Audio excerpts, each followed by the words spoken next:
Jamal Niaz here at the Hatton premiere at Home Cinema. Massive documentary exploring a story that's pretty untold in your life, isn't it? This is something that you wanted to tell to the fans. Why was it so important to tell this story to the fans? It's just a case, that moving on.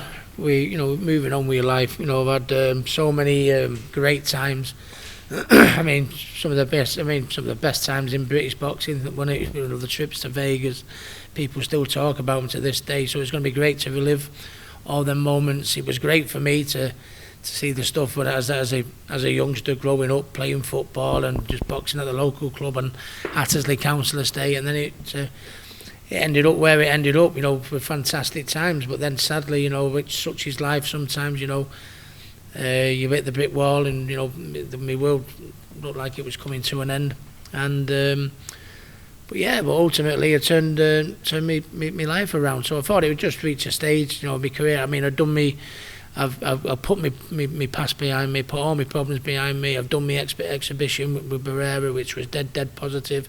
I just think, while everything's positive, everyone's on the move, there's no better time to do it than the present. And I think everyone's going to love it because it ticks all the boxes. It's not a documentary to me. I think it's a film because there is a story to tell. Good times, bad times, but back on top with the best times now present. Yeah, you're right. It is a film, 90 minutes long, full runtime of a film that should be premiering in a cinema like this.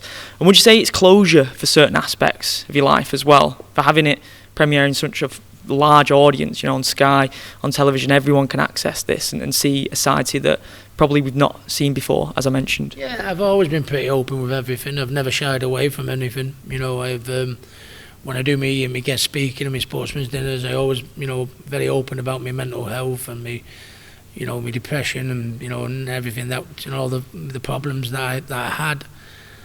But I think I went into, I've gone a little bit more into it. There is lots of stuff into this. I told a little bit more than what I think, and I think people are going to be surprised when they see it. That because, I tried to hide it from my loved ones, because I didn't want to. They knew I was in a bad way, but they didn't know how bad it was because I didn't want to worry them.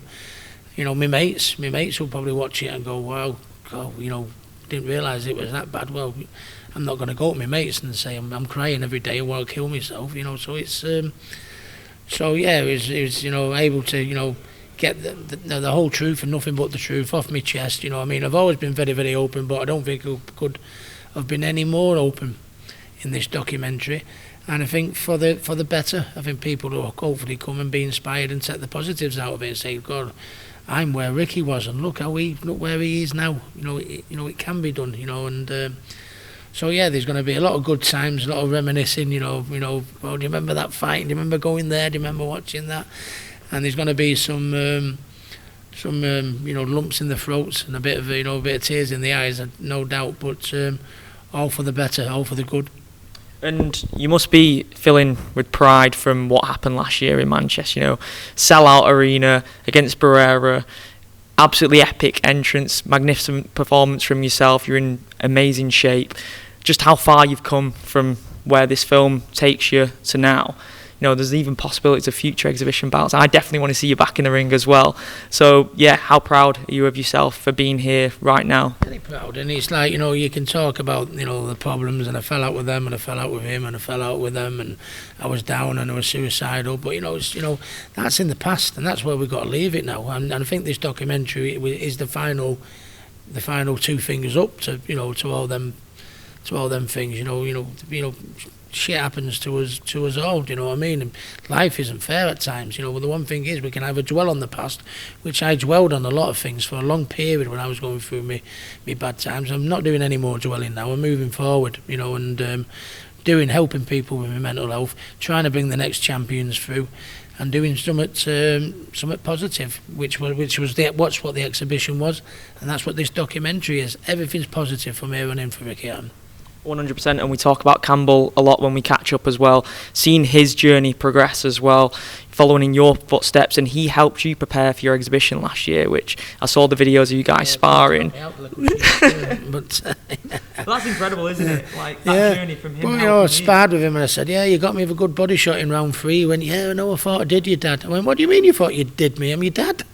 You're trying to do me. But no, it was again, it's all positive. You know, that spar with Campbell that day, you know, I did 6 rounds with Campbell with my son.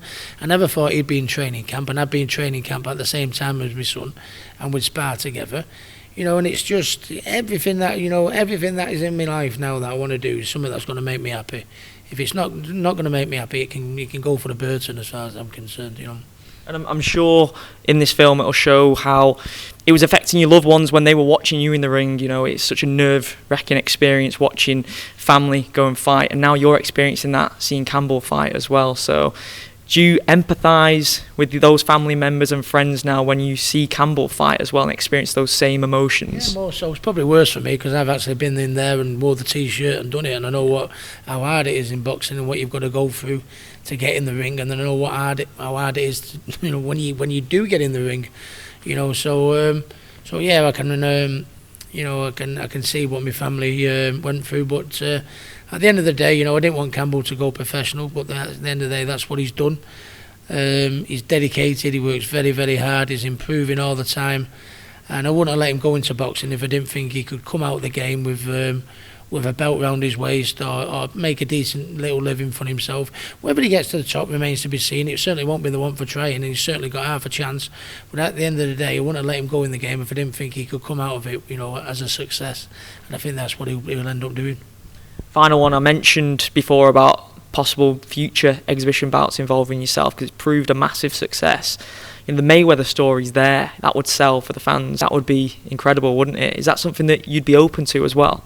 I'd always look at it, you know what I mean? It's, you know, you'd never say never. I mean, when I did the Barrera one, I thought to myself, that's me done, that's closure and this and that. But I mean, when I seen the positives that came from it, from myself and for others, a lot of others were inspired, you know. Oh God, how have you got your weight off? Oh, how have you got in there after all that, you know? So how, if another exhibition come forward, why would I turn around and say, well, no, I'm no chance, I'm not having a go at that? Then I'll always look at it. Absolutely.